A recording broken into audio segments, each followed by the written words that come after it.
我在這個世界上活了99年。當你活得夠久，你會發現世界變化的速度快得令人眼花繚亂，但有些東西的本質卻從未改變。今天嘅人們比歷史上任何時候都更加焦慮，你們被無窮無盡的資訊噪音所包圍，追逐着一個又一個轉瞬即逝的熱點，從區塊鏈到人工智能，仿佛只要錯過下一個風口，人生就會徹底失敗。但這是一種極其愚蠢嘅思維陷阱。真正的智慧不是去預測那些善變的未來，而是去識別那些不變的現在。我一生嘅成功，靠嘅不是追住機會，而是避開災難；靠嘅不是追逐時髦，而是堅守常識。我尋找的是那些擁有深不見底護城河嘅生意，那些即使再過50年、100年，人類依然離不開他們嘅東西。好多人問我，查理，如果讓你為下一個10年，甚至更長遠嘅未來下注，你會把錢放在哪裏？這個係一個好問題。它迫使你穿透表面嘅喧囂，去觸摸商業世界最堅硬嘅骨架。今天我就從我99年嘅人生經驗中，為你們提煉出5個我認為絕對不會消失嘅產業。他們學會聽起來平淡無奇，甚至有些枯燥，但正是這些平淡與枯燥，構成了人類文明運轉嘅基石。如果你想在不確定性中尋找確定性，如果你想為自己和家人構築一個能夠抵禦任何風暴嘅財富堡壘，那麼請聽好我接下來要說的每一個字，這是我能了解這個混亂時代最清醒嘅指引。那麼在我看來，未來10年甚至100年都絕不會消失的第一個產業是什麼？答案可能會讓你覺得乏味透頂。它不是什麼量子計算，不是元宇宙，也不是那些華爾街分析師口中飛天遁地的下一個風口。它就是那些你每天睜開眼睛就必須接觸，甚至根本不會去思考嘅東西。基本民生消費品，是的，我說的就是你早上記嘅牙膏，你喝的呢杯咖啡苦可麗，你用來洗衣服嘅洗衣粉。這個東西一點也不性感，他們的股票代碼練出來，甚至會讓人昏昏欲睡。但請記住，我這個學了快1個世紀老頭子嘅話，真正嘅財富往往就藏在呢個極度乏味卻又無可取代嘅事物之中。為什麼？因為他們節節與人性最底層最頑固嘅需求綁定在一起。人類嘅科技係以日新月異，社會風尚可以瞬息萬變，但人類嘅生理需求切喝清極幾千年來從未改變。這就構成了一條你幾乎無法逾越嘅護城河。你以為創呢一個新的可樂品牌就能挑戰可口可樂嗎？這不是錢嘅問題，而是你哋挑戰全球幾十億人幾代人累積下嚟嘅味覺記憶和消費習慣。當一個人走進便利店，他嘅大腦在0點幾秒內就會做出選擇。呢個選擇通常不是基於理性分析，而是源於一種根深蒂固嘅信任和熟悉感。呢個種信任就係呢啲公司花費了上百年時間同埋數千億美元建立佢哋嘅資產，它比任何專利、任何工廠都更為堅固。我前眼見證過經濟大蕭條，人們失去了工作，銀行倒閉，但他們依然要購買最便宜嘅肥皂。我經歷過石油危機，經歷過互聯網泡沫破滅，經歷過金融海嘯，在每一次恐慌中，人們可能會然後購買新車，可能會取消度假，但他們絕不會停止購買衛生紙，這就是任性。呢種產業嘅增長或佢緩慢，但係嘅現真流行山間一種穩定，佢嘅確定性在充滿噪音嘅世界，你顯得尤為珍貴。所以當呢些年輕人興奮嘅追逐下一個特斯拉時，我更願意把錢投給一家能持續賣出煮食二支牙刷的公司。這不是因為我老了，跟不上時代了，恰恰相反，係因為我活得夠久，看透了什麼是時代的浪花，什麼是時間的河床。記住，投資的第一原則不是追求卓越，而是避免愚蠢。而最大的愚蠢之一，就是忽視了呢一個根植於人性嘅永不改變嘅簡單長時現在。讓我談談第一個絕不會消失嘅產業，這是一個現代世界，特別是那些熱衷於談論雲端和元宇宙的年輕人，常常假裝看不見的東西，那就是基礎能源與核心資源。他們總喜歡說數據是新的石油，但他們忘了，如果沒有真正的石油，沒有天然氣，沒有電力，他們那些儲存數據的伺服器就只是一堆冰冷沉默的金屬盒子。整個現代文明的宏偉大廈，從你正在觀看的這塊螢幕到運送到你家門口的包裹，都建立在一個非常簡單，甚至可以說是殘酷的物理現實之上，那就是能量的轉換與流動。這就是文明運轉的血脈，片刻都不能停歇。我聽到很多人在高談闊論能源轉型、膨富態、陽能板和風力渦輪機，在一夜之間就能取代一切。恕我直言，這是一種極度天真的妄想。當然，可再生能源非常重要，它的比重也必然會增加，但你必須用物理學和經濟學的基本常識去思考。你問問自己，那些巨大的風力渦輪機葉片是用什麼製造的？你需要鋼鐵，需要稀有金屬，而製造這一切的過程需要消耗巨量的，目前主要還是由化石燃料提供的能量。電動車的電池呢？你需要去地球的另一端開採鋰、鈷和鎳。這個過程本身就是一個高耗能的產業。能源的轉型從來不是一個可以輕易波動的開關，它是一個緩慢、艱巨且極度昂貴的過程，需要幾十年甚至一個世紀的時間，還需要投入數萬億乃至數十萬億美元的資本。在這漫長的超乎多數人想象的過渡期裡，我們對石油、天然氣這些傳統能源的依賴並不會像變魔術一樣憑空消失。更關鍵嘅是，你要看到這個產業呢道深不見底嘅護城河，它不是指形成市碼或一個商業模式就能顛覆的。這道護城河是橫跨大陸的輸油管道，是行在全球海洋上嘅巨型郵輪，是佔地數平方公里嘅煉油廠，是連接每一個家庭、每一座工廠嘅綁大電網。這是一個用超過100年嘅時間很難以想象嘅資本，一點一滴建立出來嘅獲利網絡。一家新創公司不可能在它嘅車庫裏製造一個出嚟。這個產業嘅需求幾乎是沒有彈性嘅。當經濟衰退時，你可能會取消一次度假，但你絕不會停止為你的家供暖，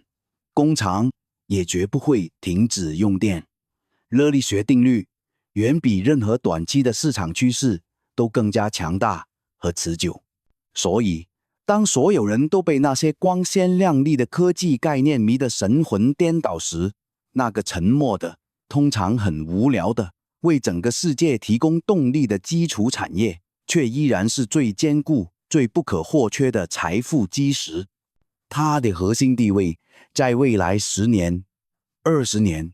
甚至更久遠的時間裡，都難以被撼動。這就是混亂世界中為數不多的確定性之一。我活了將近1個世紀，看過無數嘅商業帝國，興衰起落，但有一樣東西，它像空氣和水一樣，只要人類文明係存在，它就絕不會消息。那就係第3個產業，專業金融服務。你問好多人一聽到金融，腦子裡想到嘅就係呢個穿着昂貴西裝，在華爾街大喊大叫嘅騙子。呢個總看法太膚淺啦。金融嘅本質係人類社會呢台複雜機器嘅潤滑油同埋血液，它解決的2個最古老也係最深級嘅人性嘅需求：對財富嘅貪婪和對貧窮嘅恐懼。從你把辛苦賺來嘅錢存進銀行呢一號吸起，到你為自己嘅房子後健康買一份保險，再到你為呢退休後嘅體面生活而進行投資，你無時無刻不再與呢個系統打交道。這個產業的護城河深不見底。首先是監管嘅壁壘。你以為開一家銀行或保險公司就像在網路上開個店一簡單嗎？大錯特錯。政府用全世界最嚴苛嘅法規監管咗這個行業，因為一旦它崩潰，整個社會秩序都會跟着陪葬。嘅仲交門檻直接擋住了99.9%嘅潛在競爭者。其次，亦都重要嘅一點是信任。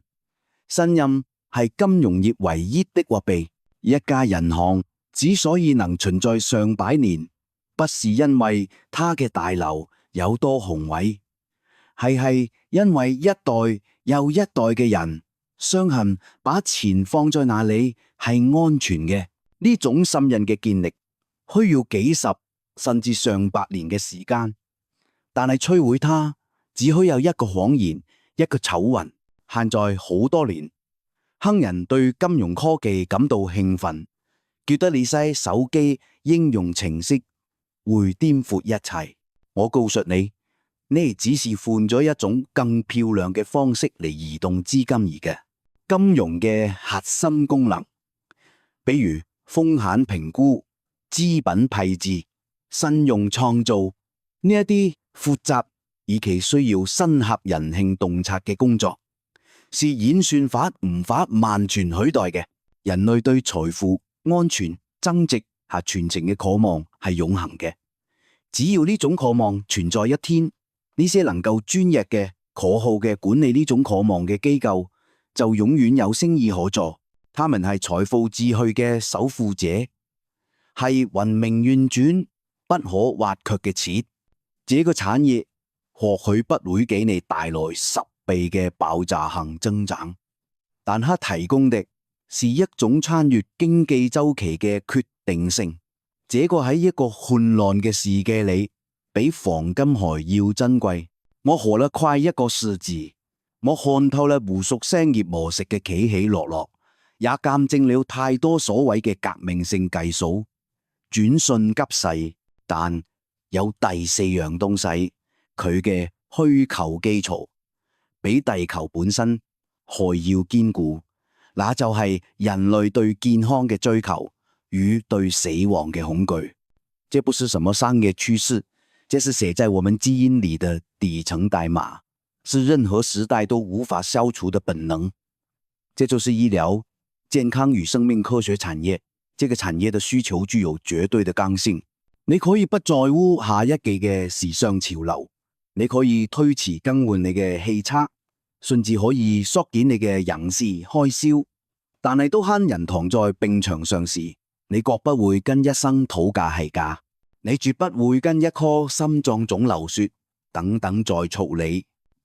這個又係佢與其他產業嘅根本不同，它的需求不是被創造出來的，而係與生俱來的。更重要嘅是，看下我們呢個世界吧，全球人口正在以前所未有嘅速度老去，這不是一個可以逆轉的趨勢，而是一個冰冷的數學事實。老齡化意味着什麼？意味着慢性病嘅普及，意味着對藥品、對醫療服務、對生命品質維護嘅需求將會爆炸性增長。人們不僅僅想活得久，佢們還想活得好，活得有尊嚴。那種渴望為這個產業提供了數十年甚至上百年嘅確定性、成長動力。當然，好多人看到嘅呢座金礦，但係好多挖不動，為什麼？因為這個產業嘅護城河是我見過嘅最深不可測的。你想研發一款新藥嗎？很好，請準備好收掉數十億美元，下超過10年嘅時間，而且成功率可能不到1%。你的藥物研發成功了，太棒了！但你係需要面對世界上最嚴苛、最複雜嘅監管審批流程。這不是開發一個手機應用程式，點個上傳就能完事。你面對的是無數嘅臨床式驗核數據審核，任何一個微小嘅瑕疵都可能讓你前功盡棄。一旦你跨越了所有這些障礙，一張專利證書就能為你帶嚟幾十年幾乎不受挑戰嘅壟斷利潤。除了資本和監管，呢個行業還極度依賴最頂尖嘅專業人才。他駐直留地球上最聰明嘅大腦，從基因科學家到賣科醫生，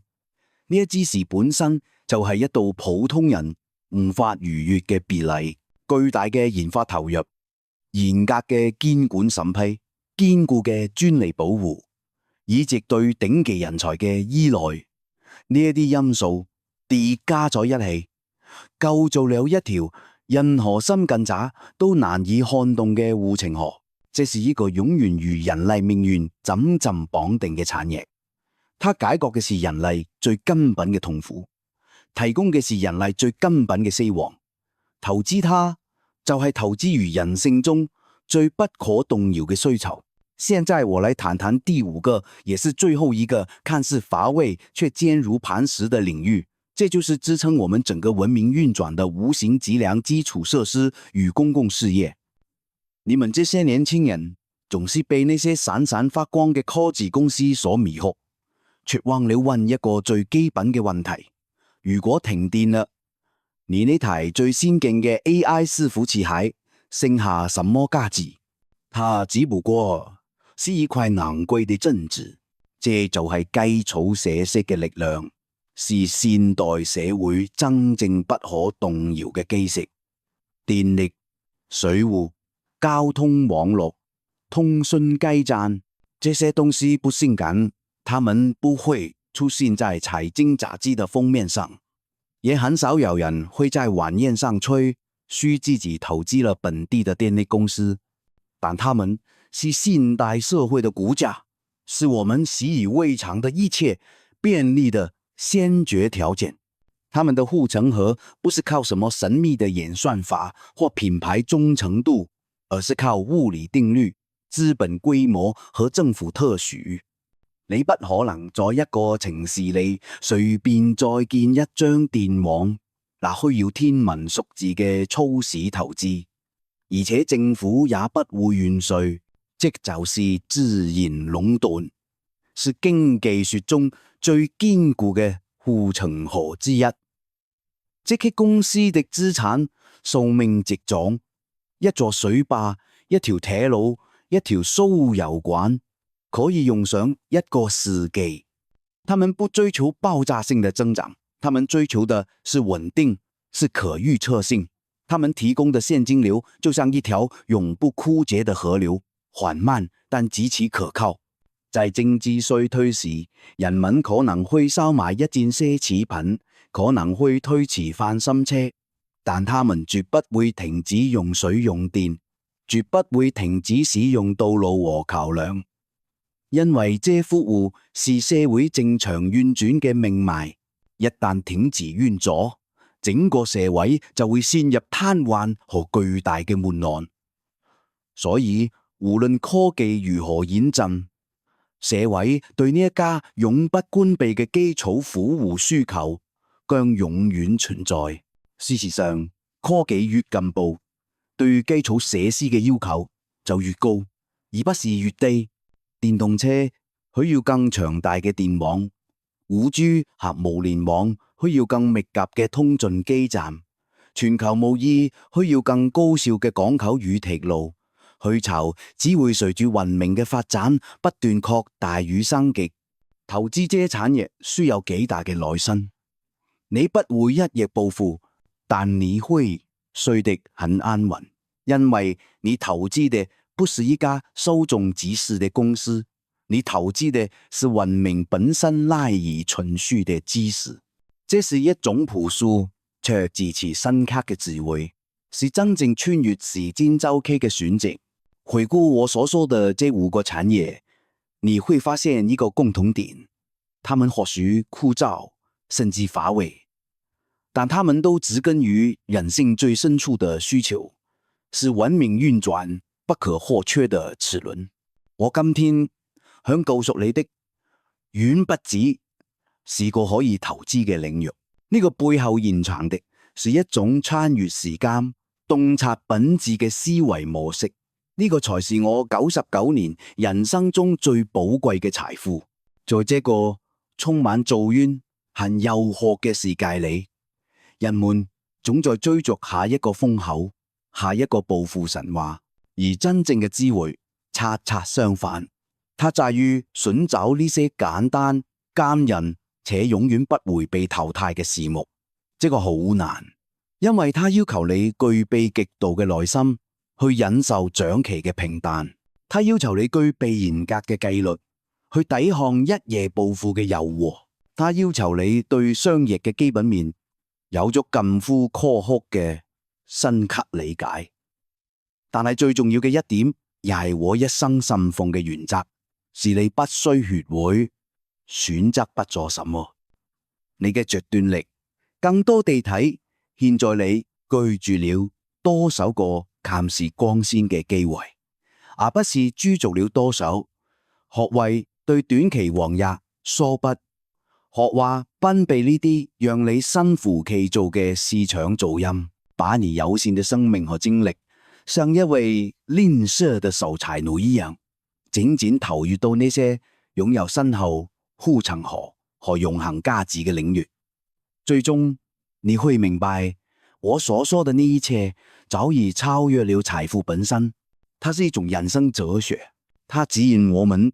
在充滿不確定嘅洶湧大海上，如何找到屬於自己確定性之錨，然後用一生嘅時間去構築一座不僅能抵禦任何風暴，更能夠持久繁榮嘅人生堡壘。嗰才是做難而正確嘅事，嗰才是真正值得你追求嘅終極智慧。